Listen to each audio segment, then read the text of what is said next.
Well, now you got into this mess by going down a waterfall. Now, how would you suppose we can get them out of there? By going up the waterfall? That's right. Anything's possible in Disneyland.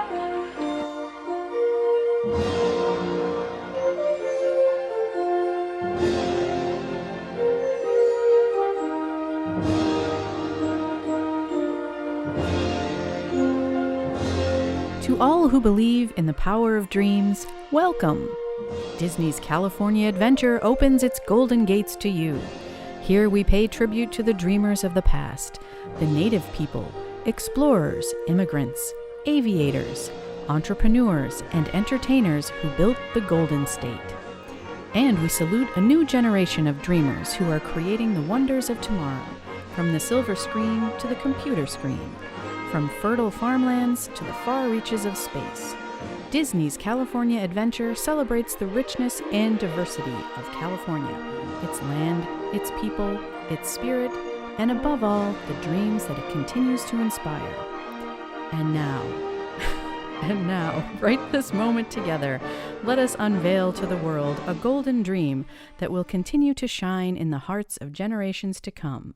Disney's California Adventure. Wow. Welcome, friends. As you can tell, perhaps, this episode of Up the Waterfall, with your hosts, Zanna and Scott Otis, that's us, Hello. Is all about Disney's California Adventure. Ooh, a fun place. Which just yesterday celebrated its 19th birthday. That's right. It is now, of course, Disney California Adventure. But Fun change. I don't enjoy that, so it's No, I always don't going to either. be, well, I usually just say DCA, I guess, but, you know. I just say California Adventure. Yeah, that's true. But Disney wouldn't like that. They want their name in there. They're getting my business. It's okay. This is true.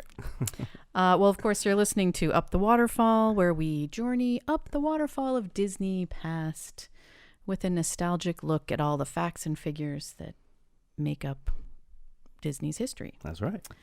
So we're just going to jump right in and talk about Disney's California Adventure's origins, its kind of troubled past, and its transformation to where it is now. Yeah. A and magical where you transformation. think it will go in the future. Ooh, interesting. Yeah. And I think probably most people who are listening or watching us right now have watched the Imagineering story on Disney Plus. And they covered California Adventure pretty well on there. They did. And it's ups and downs. Yeah, and I really enjoyed them admitting, especially Kevin Rafferty. Is it Kevin Rafferty? Kevin Rafferty. Sorry, I was. That's the name myself. That's the name I forgot last week. Oops. You can rewatch or listen to that and watch him stare off into space, I guess. Anyway, Kevin Rafferty was, very vocal about how, he was just wondering why they did what they did. So I always appreciate when Disney can admit its failures and when it is not so much an, automaton kind of corporate entity. Yeah. And can see ooh, we kind of messed this one up, but let's try to fix it. Yeah, even in the Imagineering field guide to California Adventure, right in there, they were talking about the need for the change in the when it came, and that it was based on mistakes that they had made. So. Yes. So you did or did not experience 1.0? I did. So my first visit to California Adventure, although I was not there opening day, it was pretty close. I was there in March of 2003. It opened February 8th, 2001. So I was there just shortly after its second birthday. So, and I got to experience a lot of the old California Adventure, if you will. Pretty much everything with the exception of Superstar Limo and the Super Soap Bistro. Oh, I didn't even know that existed. Oh, yeah. So Superstar Limo was really less than 3 years and it was gone, huh? Oh, it was less than 1 year Oh, and wow. it was gone. Yeah, it was gone before it turned 1. I think it really does have the reputation of being probably the worst Disney attraction. I've heard nothing but unglowing reviews. Yeah. I don't even remember if that was in our worst Disney attractions. It must have been, right? if it It's wasn't, been so long, it's a then blur. we need to go back We and need amend to that. re-listen to it. But yeah, I mean, the concept itself, I never saw it. I did not go to DCA or Disneyland even until 2011. Oh, my. That was my first visit, which I guess we should do an episode on that at Oh, some yeah. point. Definitely. That The will history happen. of Disneyland in general. That's going to be a long one. 9 parts. But so it wasn't really on my radar at all. I knew that it existed, and I guess I kind of always just pictured it in my head as the California letters that were in the front of the Esplanade area thing. And I guess maybe I knew that the Golden Gate Bridge was on that bridge thing. I don't know if I did or not. Yeah, where the monorail Yeah, where the passes monorail went by through. I must have seen that in photos. And then, of course, the Fun Wheel, which was this, was it the Sun Wheel back then? It was originally the Sun Wheel, and then it became Mickey's Fun Wheel. Okay. So I'm not sure what time period that all happened for you, but yeah. And then, of course, I knew about the giant orange thing and Maliboomer. I had heard the name of. It's a fun name. They did a lot of fun pun names and in Paradise Pier. But since a lot of those things, not the Orange Zinger, I think it's called, that is not there anymore. But the swings themselves are. Yeah, as just not the orange. Right, as the silly symphony swings. Yeah. So a lot of the rides themselves are there. They were just re-themed. Mm-hmm. But I mean, you can jump in and talk about. Yeah, I'll talk about some origins. of the origins. And I can do this as I am a native Californian, born and raised. You're allowed to talk about the origins. I mean, that's just a coincidence, I guess.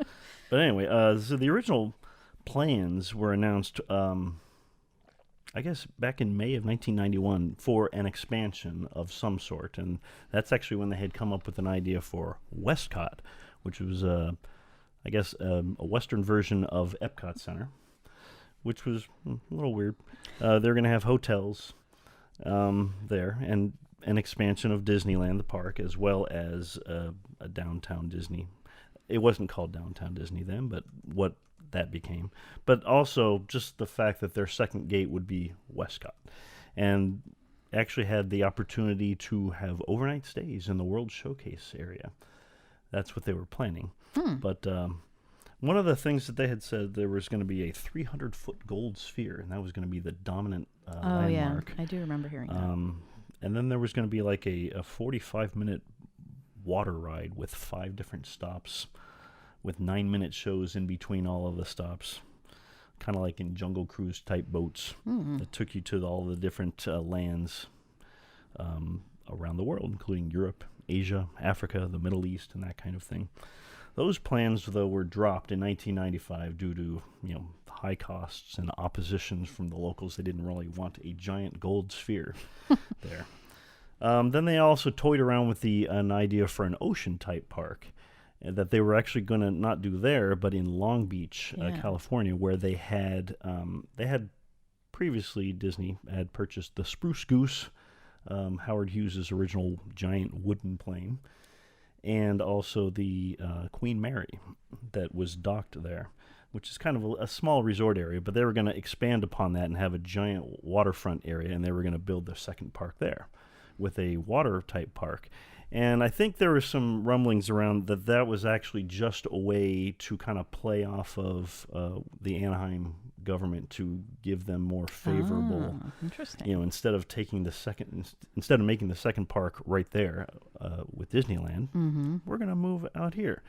And Anaheim would say, "Wait a minute, we want those resort dollars." Makes sense. So as a way to get more favorable like tax returns and that kind of thing. But anyway, the idea for that, of course, became Tokyo Disney Sea, and in Tokyo, which opened the same year as California Adventure. Wow, what a contrast. Well, and there's a whole deal with that contrast, which I'll get into later. So anyway, so there, an idea for a second gate. They really got very serious about this, and they had a 3-day charrette or a brainstorming cram session in Aspen, Colorado, that Michael Eisner led back in August of 1995. A 3-day what? A charrette. Yeah, that's actually kind of like an old term that Walt Disney used back in his storyboarding days. It's kind of like a cram session. Interesting. I had not heard that. Charrette. And the Imagineers use them. I've heard that from Alex and that kind of thing. Fun. Yeah. Anyway, so they had that in Aspen, Colorado in August of 1995 with about 3 dozen folks with the idea of coming up with an idea for a second park. And they came up with varying ideas, including an aquarium/water park, or, an idea devoted to Hollywood, or a new version of Disney's America, which they had previously axed, if you may recall that. And there was they decided to incorporate all of those ideas into one idea, the idea of a park upon California, the theme.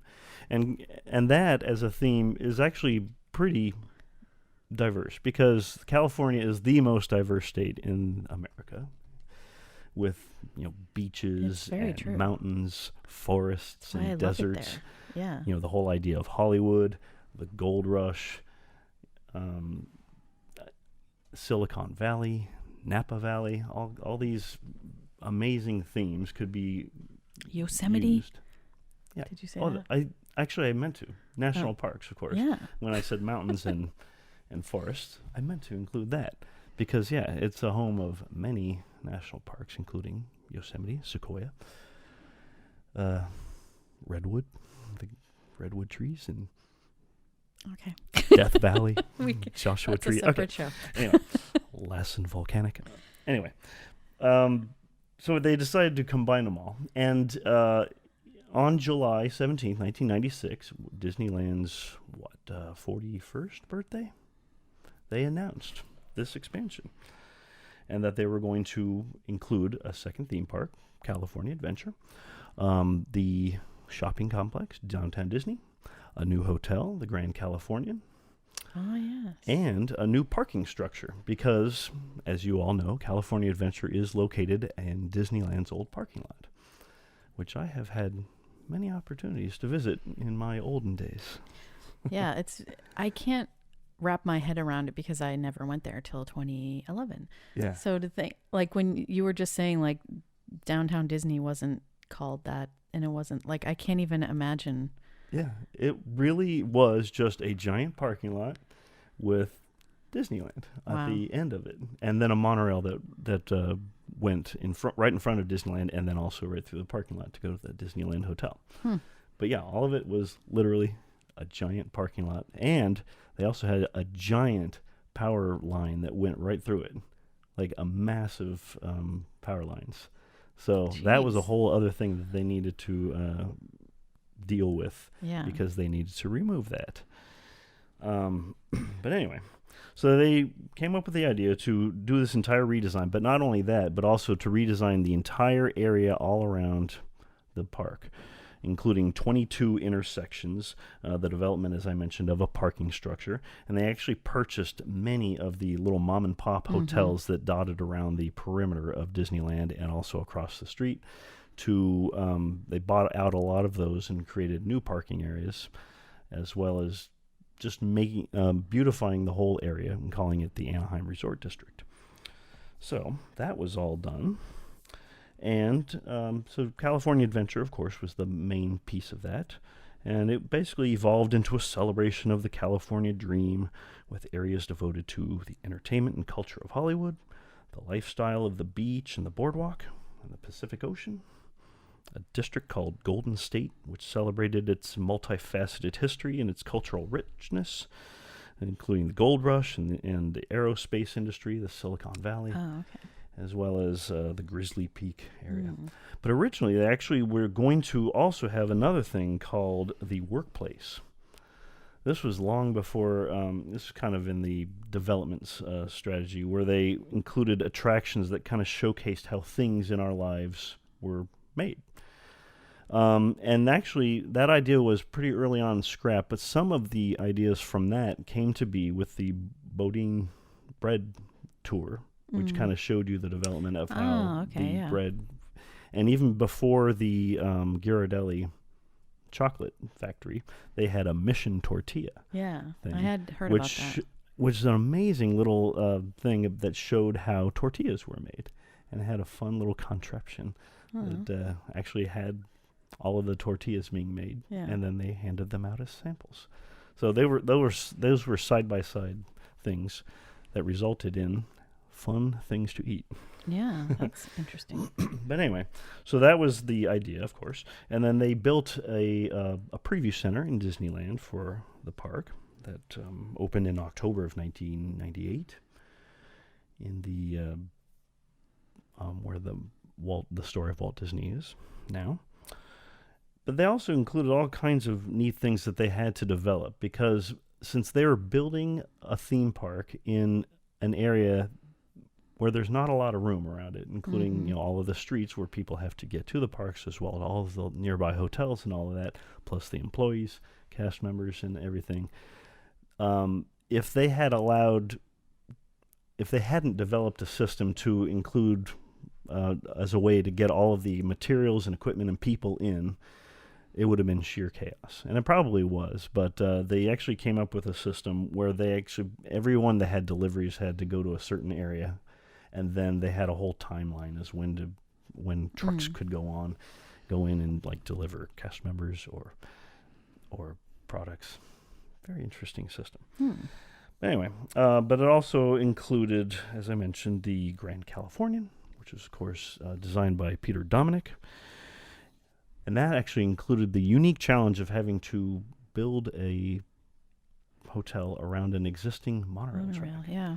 So that's why there's the open-air courtyard that goes through that. But it was a very unique thing, as well as the downtown Disney area. But let me get back into the park, of course.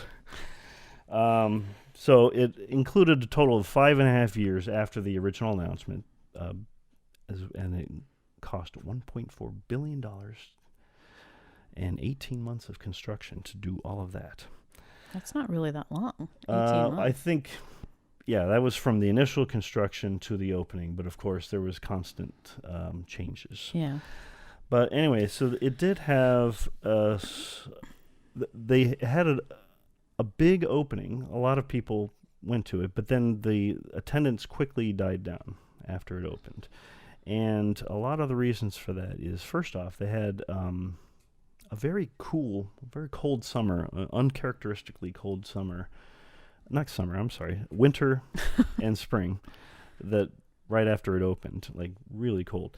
But as I mentioned, the Tokyo Disney Sea also opened up in September of that same year. And so a side-by-side comparison between that park, which had like 2.5 times the budget and opened with all new attractions that were never developed anywhere before, and California Adventure having a lot of either off-the-shelf attractions or attractions that were kind of borrowed from other existing parks. A lot of very uncharacteristic. A lot of people felt kind of gypped. Yeah. Well, like, hey, why do they get all the good stuff and we get this?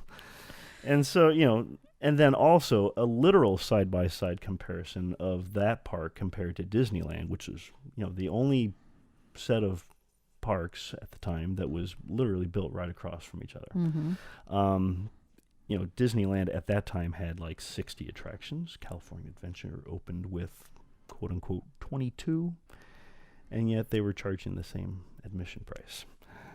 And, Disneyland, of course, has its storied history and all of that. Yeah. And California Adventure was new, and a lot of the attractions weren't really rides. They did have the one dark ride, which was Superstar Limo.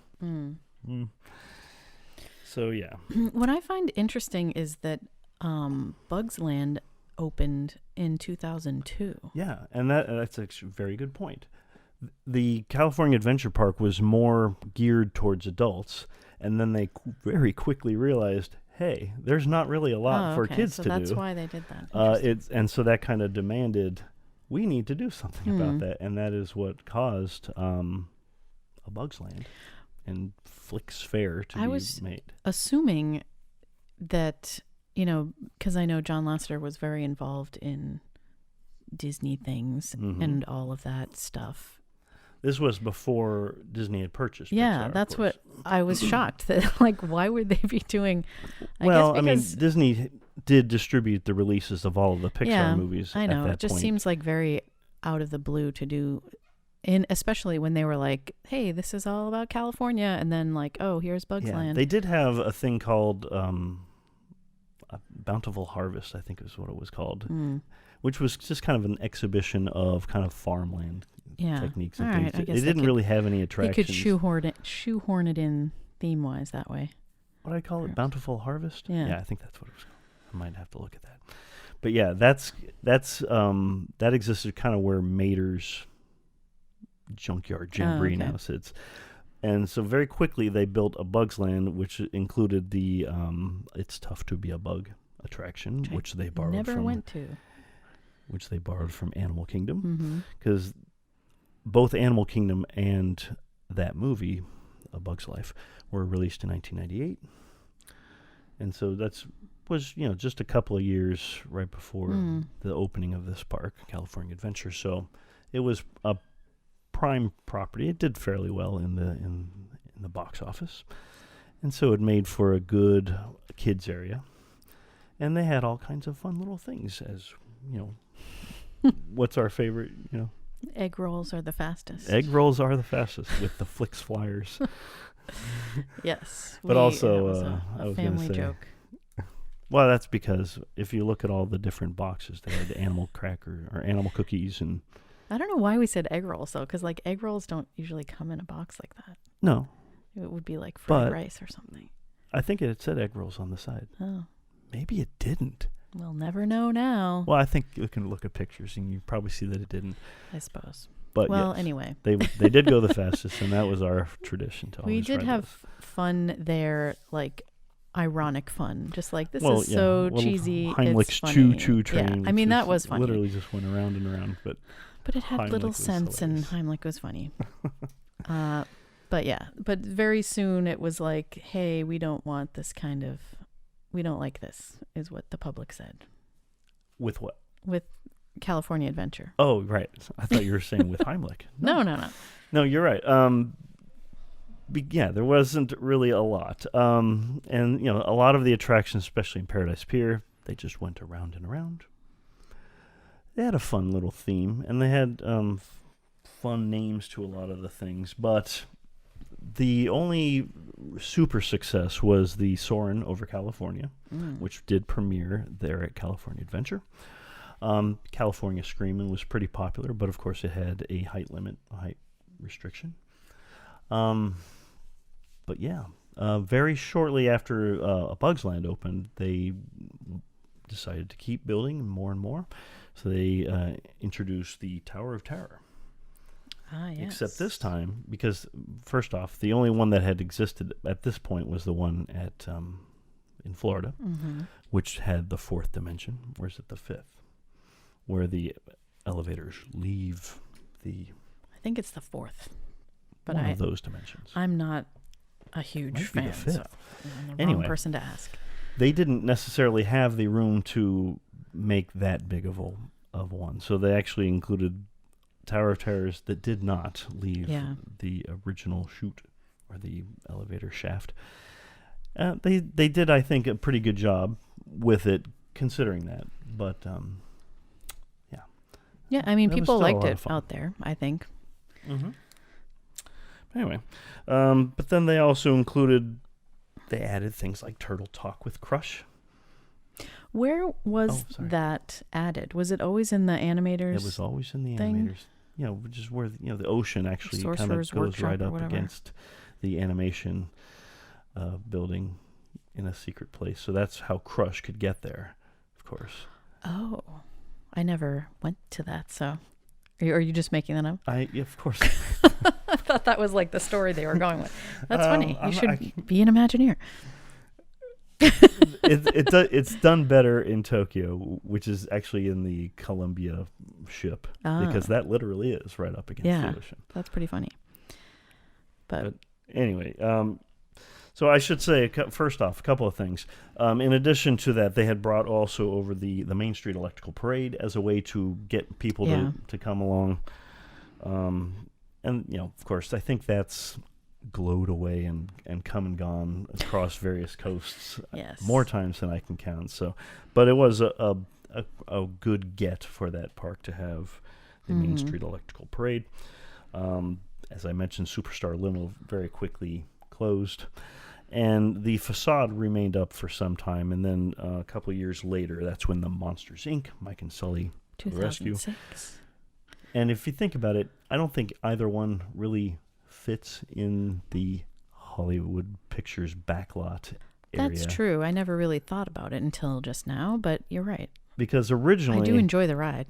Yeah. I should it's closed now, right? Or is it still open? Mike and Sully to the rescue? Yeah. It's oh, open. okay. Still I thought they were going to close it, so... Possibly. I think it is a good place for another fun attraction. But I should mention that that area, the Hollywood Pictures backlot, they had a couple of statues of elephants, which was, they had it was a grand entrance to the land with the Hollywood Pictures backlot logo that was being held by a couple of golden elephants sitting up there, which was actually from an old D.W. Griffith film back in the 1910s. And they actually have it at the Hollywood and Highland area now, which is where the Oscars are going to be later tonight. You mean yesterday? I mean tonight. Well, this is coming out yesterday. That's right. Anyway. Go ahead. But those have since been released or taken down. But the whole Hollywood Pictures backlot, they actually included a restaurant there called the Super Soap Bistro. You said earlier, which was where they took all these themes that you would often find in soap operas. I'm sorry, it was not called Super Soap Bistro. It was Soap Opera Bistro. My apologies. You're thinking of Super Soap Weekends, which they did have there. Okay. Anyway, but yes, Soap Opera Bistro, where they had the classic, tropes of, actors doing their dramatic things, and those were your waiters and waitresses. Very similar to what we have here as the, what's the one at the studios? The 50s Primetime Cafe? 50s Primetime. Along those lines, yes. Except soap opera themed. That quickly came and went. Huh. That sounds fun. I mean, I don't watch soap operas, but... But they also, as a way to get people to come to the park, they added Who Wants to Be a Millionaire? Play it in one of the... Wow, the early 2000s was just a weird time. Yeah, they kind of added all kinds of weird things. They had the Muppet Vision 3D as well in one of those sound stages. It really was just kind of a weird time. But they also had in the big theater, they had an old show called Steps in Time, or I'm not sure if I got the name of that right. But it was a very short-lived thing before Aladdin came to that place. But I think the main thing is was the entrance of the park. Let me talk about that a little bit. You had mentioned the giant letters outside the park. And if you looked at it, you had to have only looked at it from a very particular angle, right outside of Disneyland, with the letters California. And they had a couple of, it was the largest ceramic mural in the world on either side of the openings. And if you looked up close, it was really beautiful. It had all these iconic images of California in the form of ceramics. Just beautiful. But as a whole... The whole thing was made to look like a giant postcard. So instead of the entrance that we have now, which is kind of the same entrance as the Hollywood Studios here in Florida, they had a very strange giant postcard entrance. Weird. Yeah. As I said, it was very beautiful, but a lot of people didn't get it. So, but anyway, once you walked in, there really wasn't a sense of time or place. It was just California. It had a lot of the modern music that you hear now. California themed, of course, but it really didn't set a stage. The shops were outrageously themed. They had one called Greetings from California, which is kind of like an extension of the postcard theme.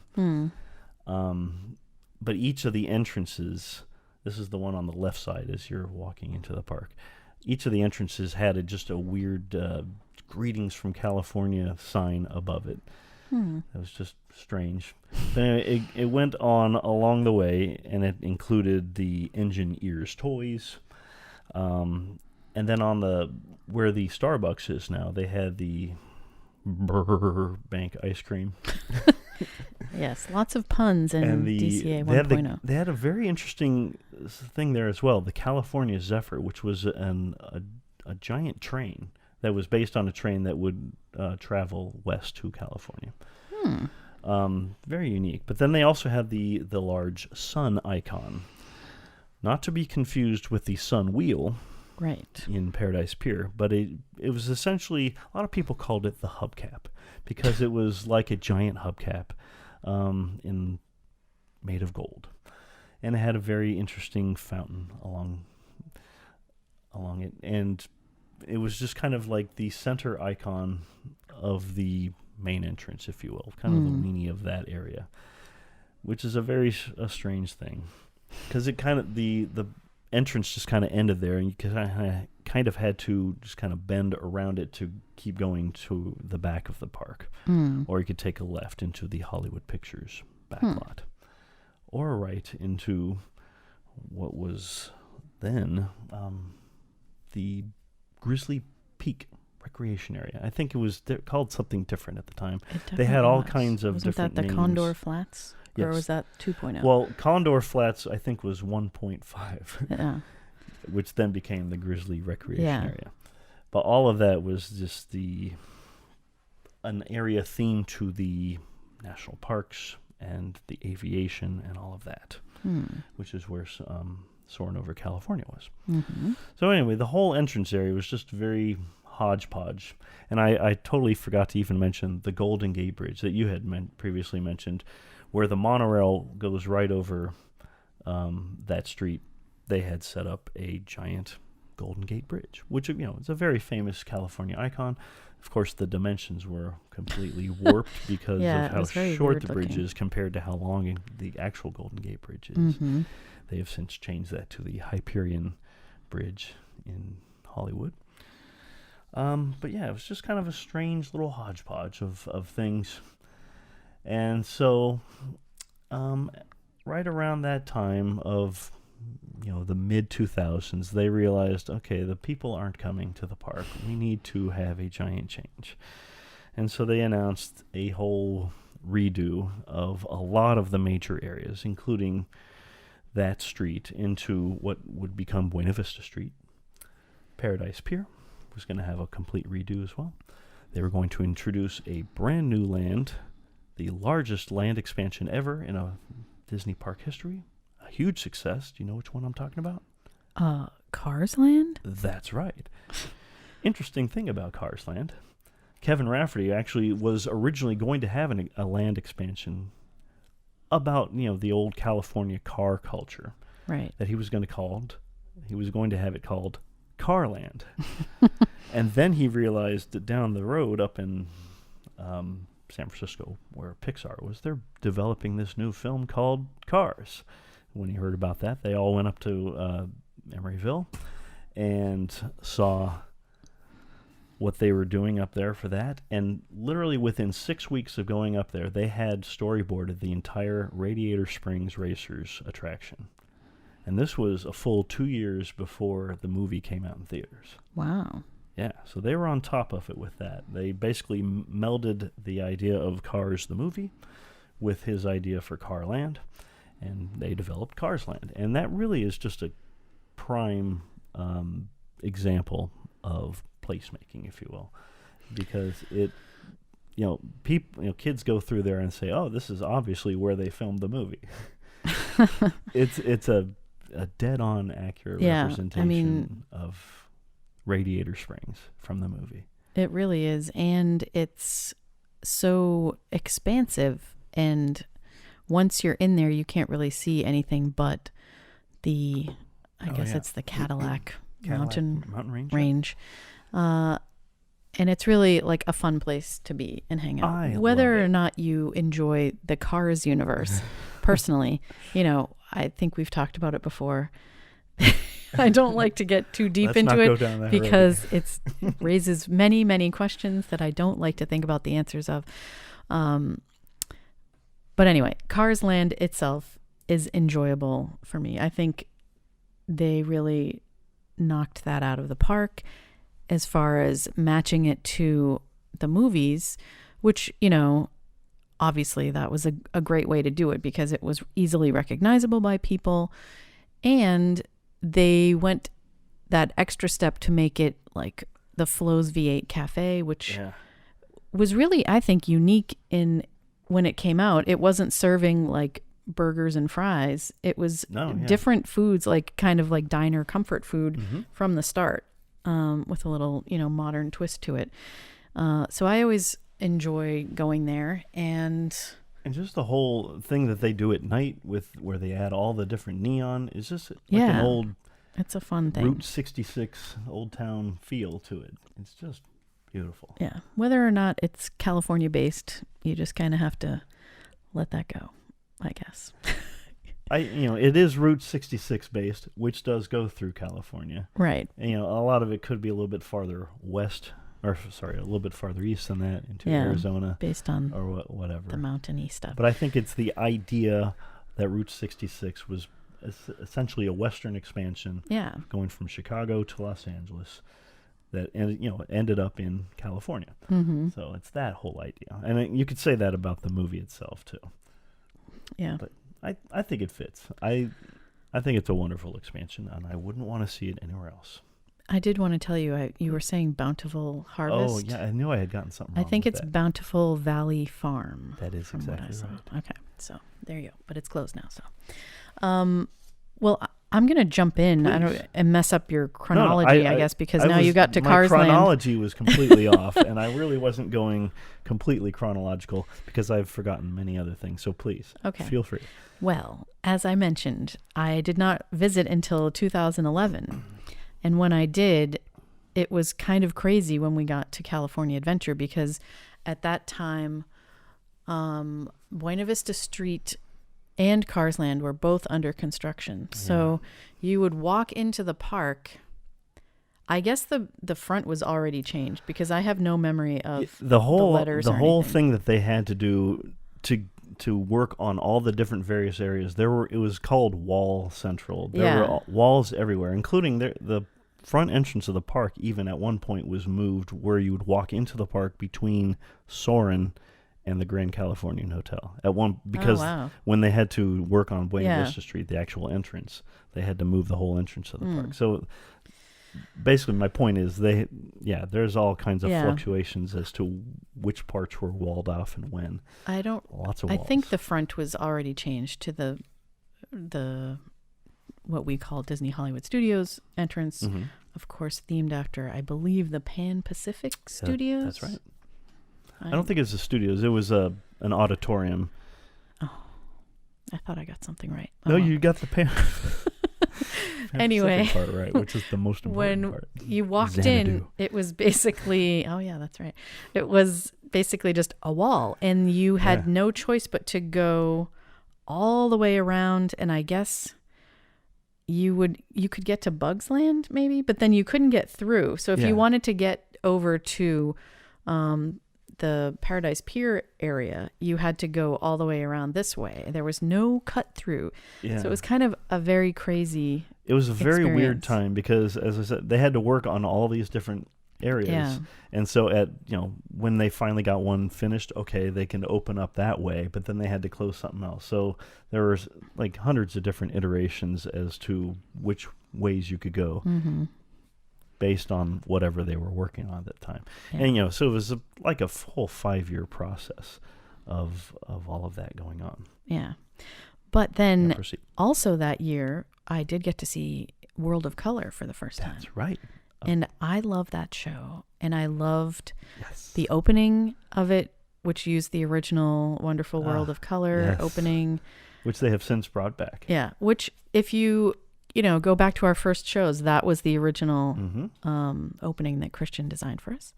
And Yay. it was a tribute to the Wonderful World of Color TV show. Mm-hmm. But the original song that they came up with that kind of tied in with the Wonderful World of Color, I loved so much. And I loved that show. And it made me cry every time. And it was just really fun. And I really loved that area. So jumping far ahead to recent times when they decided to do it over again and make it Pixar Pier. Yeah. I wasn't the most thrilled. I don't think too many people were. I guess people that are just like, yay, Disney for everything. Thought it was fun. Yeah, they have done a lot of things to Pixar, and like I've ridden the new Incredicoaster. Yeah, you're the only where one they've that's been there. taken California Screamin' and themed it to The Incredibles, and you'd think, how can they add a story to a roller coaster that goes so fast? And I think they've done an actual pretty good job, considering that it's a very fast roller coaster. Yeah, and I've seen videos of it because I don't usually care about spoilers like that, but I do think it's really cool, the additions that they've done to it. I mean, and I like the Jesse's critter carousel. Those are cute. I things can't like wait that. to see those. Of course, those they are funny. already had the Toy Story Midway Mania, but I like that they didn't include everything that surrounds that. Like, for example, the Silly Symphony Swings is still that. Yeah. It's not rethemed. Right. So not everything is. And Goofy Sky School, is that still there? Yeah, that's still there too. But they took away the Maliboomer, and they took the old Flix Flyer from Bugs Land. Yes. Where egg rolls, of course, are the Maliboomer's fastest. been gone for a while, but yes. But they put it in that location. Yeah. And it's now the Inside Out Emotional Whirlwind. That's right, because it really is an emotional whirlwind. And we will have to ride. Did you ride on it when you were there? Not, Was it open though? It was. So when we all go together, we'll have to figure out which mood is the fastest. I think it's going to be depression. Is that one of the moods? It's not, but that's okay. Severe clinical depression. I want to ride that one. Anyway, so in 2012, they had Destination D there, right? That's right. So I came back again. Destination D, yes. Which, normally I wouldn't have gone because I used to only go for expos, but Destination D was there. Mm-hmm. So I got to see Buena Vista Street with you. You were there then also. And Cars Land and all that. And it was just really, really well done. And I fell in love instantly. And it's not like I had any sort of personal nostalgia to what it's supposed to be themed to, like the Hollywood when Walt arrived. Exactly. Yes. Basically, yeah. Hollywood when Walt came to with a California suitcase and a dream. Suitcase and a dream and $40. Yeah. Which was the early 1920s. Yeah. So it's not like I had personal nostalgia, but I really enjoyed the level of theming that they did for Buena Vista Street. I liked all the little nods back to Walt's history with, the names of the stores and on the windows and things like that. And it just felt more natural, more like organic to be. That's what was there instead of what they started out with. Yeah, not that I was there to compare it. But. And then, of course, adding the Walt statue. Oh, yeah, that's right. With, the Walt and a Storytellers is the name suitcase of that, right? and with Mickey Mouse, an older Mickey Mouse. Yeah. Not older, but from farther back. A preteen Mickey Mouse. Yeah. And so let me think of... And of course, they also added the Carthay Circle. Oh, yeah, that's right. Too. Yeah. And that's cool to see because we had that in Hollywood Studios, but it was never like a thing. No, it was just like where Planet Hollywood's store was or something. No. Different store, but... Okay. Well, but it was equally as nondescript. Yeah. It was and it wasn't even the right color, I think, here. But what was funny to me is going on the Little Mermaid ride when I first went on. Right. Because I guess when it first opened, and that was, you didn't really talk about that. We're jumping all over the place. Sorry. Yeah. But when that first opened, that was the California Golden Dream something or other. I didn't even mention the Golden Dream. With Whoopi Goldberg and... As Calafia. Yeah. Which I have seen. It's wonderful. So the facade of that attraction back then was the Palace of the Fine Arts. In San Francisco. And it was accurately colored. Oh, yeah. But I had never been to San Francisco. And when I went on Little Mermaid ride, it was all like repainted, like pink pink or whatever, pink and blue and stuff like that. So I never like made the connection because I was an uneducated, non-San Franciscan going person. I had since taken you to San Francisco. Right. So when we went on a trip in 2014 and you proposed to me on that trip, but I didn't know it at the time in San Francisco. Anyway, we just like drove around the corner and I was like, what is that? And we happened upon the Palace of Fine Arts, which, I mean, I was 40 years old at the time or something, and I had never heard of this, which I feel really stupid about. It's literally right around the corner from the Walt Disney Family Museum. Yeah. And it's just it's so pretty and fun, and there's a million people there like doing photo shoots and stuff, and there's a little lake pond thing and swans and hummingbirds. I'd never seen a hummingbird in the wild. Anyway, I'm digressing a lot, but it wasn't until I had seen that and then I came back and saw The Little Mermaid and I was like, hey, that's supposed to be... That's right. a much smaller version. But they originally had The Golden Dream, which I thought was a fun film. It was not a full history of the creation of California, but it included a lot of the historical parts of that. And I thought it was a fun film. And I miss it. I'll have to watch it on YouTube. I still haven't gotten around to doing that. I should have before this show, but oh well. Yeah, okay. What else you got? So then also the Fisherman's Wharf area, is that like what it's called? I forget now. I mean, it's not called that now. Or is it? They didn't touch that part, or did they? No, the new Pixar Pier? They did a little bit. Not much. Okay. They got rid of the Mission Tortilla, as I mentioned. Well, yeah, that's been gone. I never saw that. The Lucky Fortune Cookery, I think, isn't it? Cookery. And the other one, the one that serves Mexican food. They actually switched places. Oh, yeah. Well, that happened before I saw it, too. Oh, okay. Sorry about that. You can... I mean, they haven't changed that since Pixar Pier, is what I was getting at. Yeah, that part has been fairly untouched, although they have added the grand other entrance to Cars Land from there. Which is, by the way, highly recommend. Especially at night. That's the way you should go in at night to get really great photos. Oh, yeah. Beautiful. Sorry, I'm trying to find the name of that restaurant, but I probably won't find it It'll probably while talking. Come to me. And the Boudin Bakery is still over there. You can still...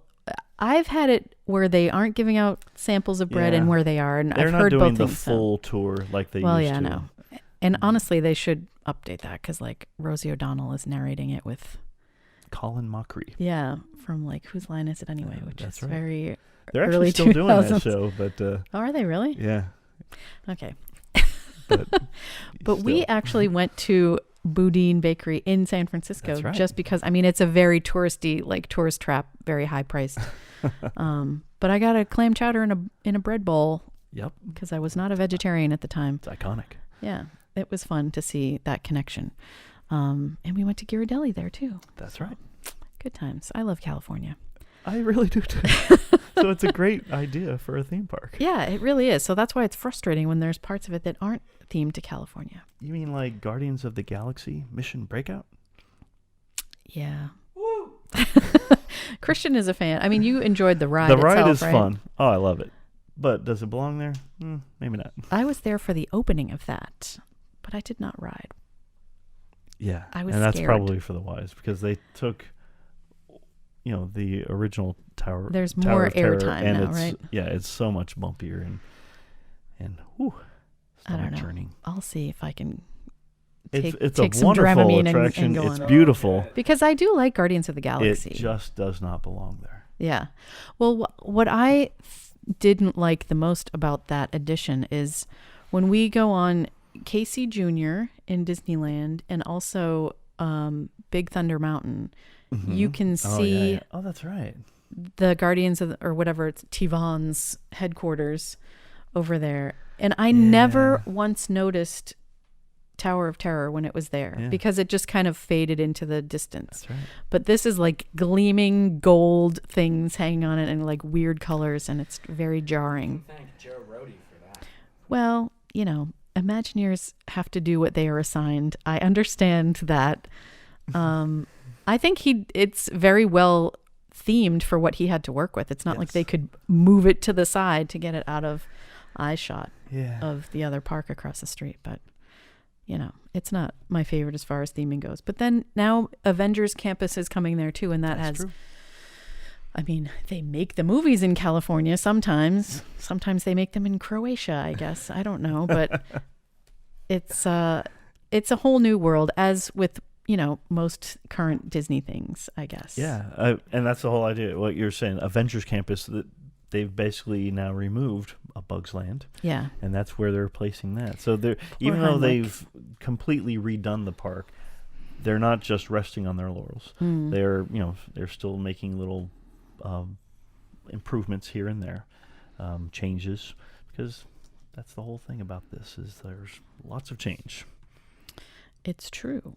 Like even Luigi's Flying Tires became Luigi's Rollickin' Roadsters because they used a ride system that people just couldn't quite get with using the old idea from the flying saucers that they used to have in Disneyland from the 60s. So, I mean, I always enjoyed the Luigi's Flying Tires. Oh, me too. We had fun. Sometimes you just couldn't get them to go anywhere. Pacific Wharf, that's what it's called, not Fisherman's Wharf. Fisherman's Wharf is in San Francisco. This is Pacific Wharf, based off of Fisherman's Wharf. Yes. And that whole idea, Cannery Row. Coquina Cucamonga. Thank you. Mexican or is it grill. Cochina Cucamonga? It should be Cocina, actually, if it's Spanish, I think, because Frontera Cocina at Disney Springs, I think, I guess I always thought that was Cochina. Coquina? Okay. I don't know. I've got too many languages rolling around in my head. Like, if it was Italian, a double C would be ch. So I don't know about this is Spanish. Leave us a comment with the proper pronunciation. That's right. What did you say? Coquina? I said Cochina. Cochina. But interesting. We'll find out. Yeah. It's no pizza mau mau. Which you didn't even know the reference until I sang you the song. I knew there was a restaurant in old DCA 1.0 called Pizza Mau Mau.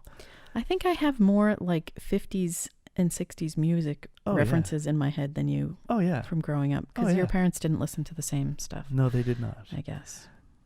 So. But what are you going to do? Go to Malaburritos and get a burrito. That only lasted less than a year. Anyway, we're kind of hopping around.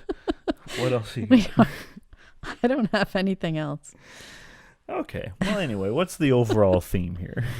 Cocina. Okay. Yeah. Oh, there's even Cocina. Cocina from Barcelona. Oh, that's fun. Cocina. That's what I said, right? Cocina? You did, yeah. I said Cochina. I could be wrong. You I never make me said I was second guess right. my languages. I'm just telling you how I had always thought of it as. Yeah, but you said Mesa Verde also growing up, which is not correct. That's because I was taken as a child to Mesa Verde National Park. No, you were taken to Mesa Verde. Anyway, we are way off track. California Adventure, go visit it. Yeah, it's fun. It's themed to California. What do you have any thoughts on what the future you think, do you think they'll change the name ever of the park? If they get too far away from California, they might have to.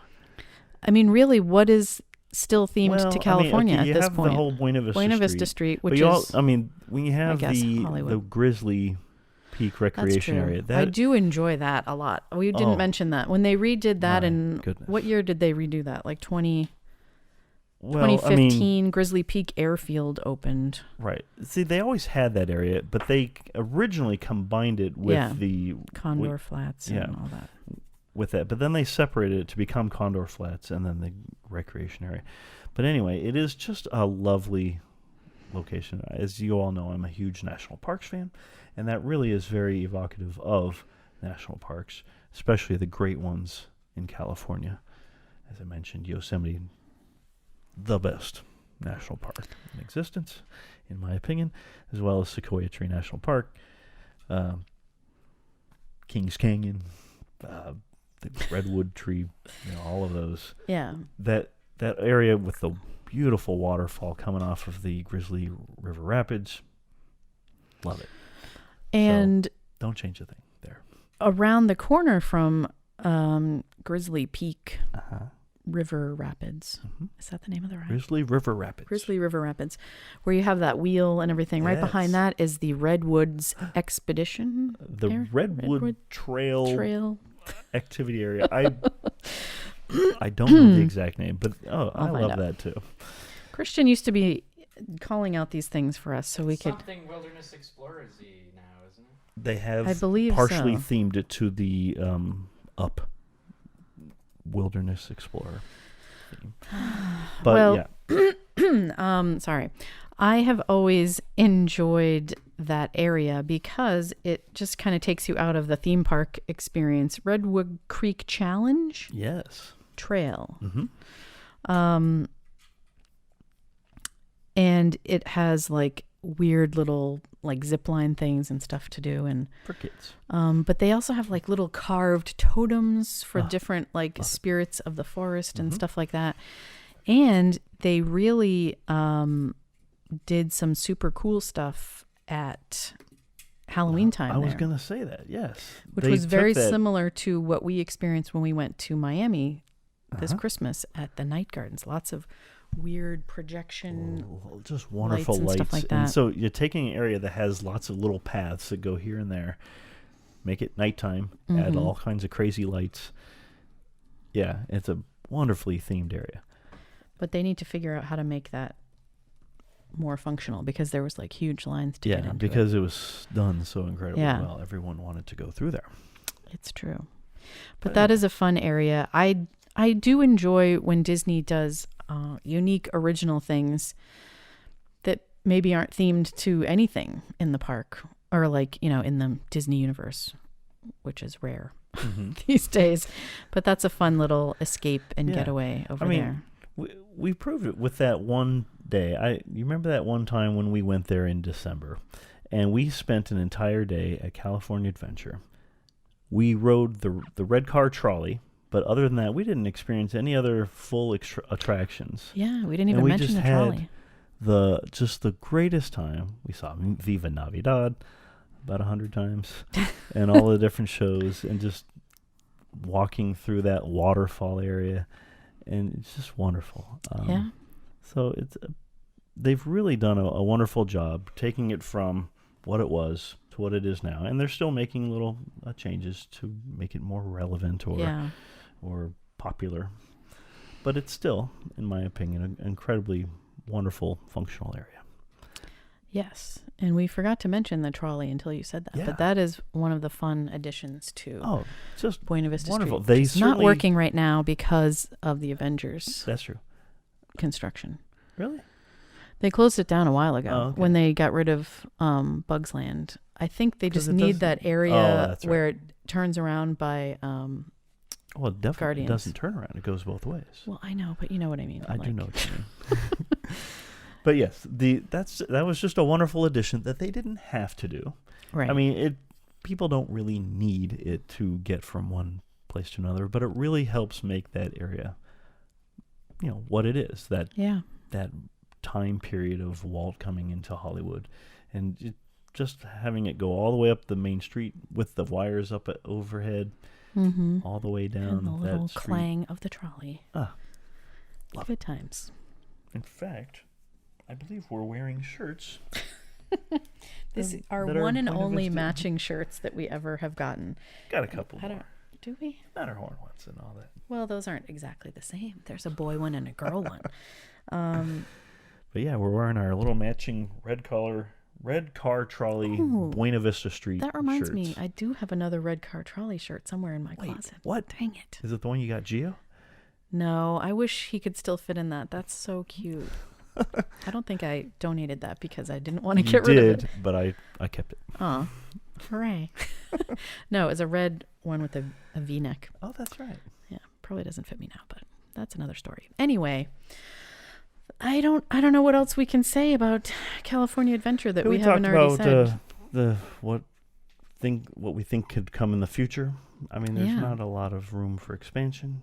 They're doing the Adventures Campus. Yeah, so we will, I'm sure, revisit this when I think there's more opportunity where the Monsters Inc. attraction is, or where the sound stage is right nearby that, where they would often have preview films. Some opportunities there for things. Yeah, we didn't really touch on the Animation Academy area, whatever that's called, Sorcerer's Workshop. But that is a fun place that you should visit as often as you can while it's still there, because they're always doing weird stuff in there. But they turned the Animation Academy into something, didn't they? Yes, they did. Yeah. But I don't know what. Anyway. But yeah, I mean, I think California Adventure, as it is, and as it's become, is, I think, a fine second gate to the California area. Disneyland across the way with its new Batu and all of that. That's true. And, California Adventure, now it's going to have the Adventures Campus. I think the two of them make a great Disneyland Resort area that people should visit for days on end. The end. So anyway. Yeah, I mean, that's wrapping up our version of DCA History 101. If you have any memories of California Adventure in its original form, or any memories at all, just let us know in the comments or drop us a mention on any social media and we can engage with you there. But yeah, let us know what you think is going to happen in the future. When Avengers Campus opens and if things are going to change more, all of that fun stuff. Yeah. And if you are not already, please like and subscribe and select notifications to find out when we upload our next video or podcast. That's right. Because if you're watching this on YouTube, we have a lot of other fun videos too that Christian and I being crazy at Disney parks, you can follow along. Those are a lot of fun. I like those. Yeah, so check out the blog, zannaland.com, all that good stuff. And as always, we thank you for listening. And up the waterfall. Oh, might do that a little early? That's okay. Anyway, thanks for joining us up the waterfall. There you go. And we'll see you next week. Bye, everyone.